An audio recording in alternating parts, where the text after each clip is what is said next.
రాయలసీమ పైన చంద్రబాబు ఫోకస్ పెట్టారు. కడపలో మానాడు నిర్వహించాలని చెప్పి నిర్ణయం తీసుకున్నట్టు తెలుస్తోంది. ఇక జగన్ ఇలాకాలో టీడీపీ మానాడు నిర్వహించడం అంటే చాలా ఒక పక్కా ఫోకస్ పెట్టడం కిందకే అవుతుంది. ఇదంతా కూడా జగన్ ఇలాకాలో టీడీపీ పాగా వేసేందుకు పక్కా ప్రణాళికాబద్ధంగా ఇప్పుడు మహానాడుతో మొదలు పెట్టబోతోంది. వైసీపీకి చెక్ పెట్టేలా సైకిల్ పార్టీ పండుగ నిర్వహించబోతోంది. ఇక మహానాడులో లోకేష్ కి కీలక బాధ్యతలు అప్పగించే ఛాన్స్ ఉన్నట్టు తెలుస్తోంది. సో ఈరోజు నిర్ణయం తీసుకున్నారు. ఈ విషయం పైన చాలా కీలకమైన నిర్ణయం తీసుకున్నారు.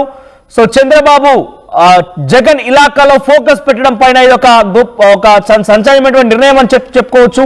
మహానాడు అక్కడ నిర్వహించి కడపలో ఒక సంచలనం రేకెత్తించే విధంగా టీడీపీ హవా క్రియేట్ చేయాలనేది మాజీ ముఖ్యమంత్రి జగన్ కి ఒక తన మార్క్ ని చూపించాలని ఒక నిర్ణయం అని చెప్పి చాలా క్లియర్ గా అర్థమవుతోంది. ఒకసారి ఈ విషయం పైన అచ్చెన్నాయుడు మాట్లాడుకొచ్చారు. ఆయన ఏం మాట్లాడారో చూద్దాం. ఎప్పటికప్పుడు పాలిట్ బ్యూరో పెట్టాలని, ఎప్పటికప్పుడు స్టేట్ కమిటీ పెట్టాలని, ఎప్పటికప్పుడు ఎమ్మెల్యేలతో సమావేశం అవ్వాలని, నేరుగా మాట్లాడితే ఇంకా రియాలిటీ వస్తుంది, ప్రతి విషయం తెలుస్తుందని, రేపు వినూత్నంగా ముందుకెళ్దామని ముఖ్యమంత్రి గారు పార్టీ అధ్యక్షులు నిర్ణయం చేశారు. ఏది ఏమైనా సరే ఈవేళ జరిగినటువంటి పాలిట్ బ్యూరో ఒక మంచి సార్థకతగా జరిగినటువంటి సమావేశం. అందులో నేను ఊహించలేదు. మేనిఫెస్టో 1:40 ప్రతి వరడు చదివారు. అవన్నీ చెప్పాలంటే గంట అవుతుంది. 70% పూర్తి చేశాం. రేపు జూన్ లోపు ఏవైతే సూపర్ 6లో ఇంకొక 3 హామీలు ఉన్నాయో ఇవన్నీ నెరవేరుస్తున్నాం. ఇక మిగిలింది మహిళలకి 1500 బస్సు, మిగతావన్నీ ఆల్మోస్ట్ అన్నీ.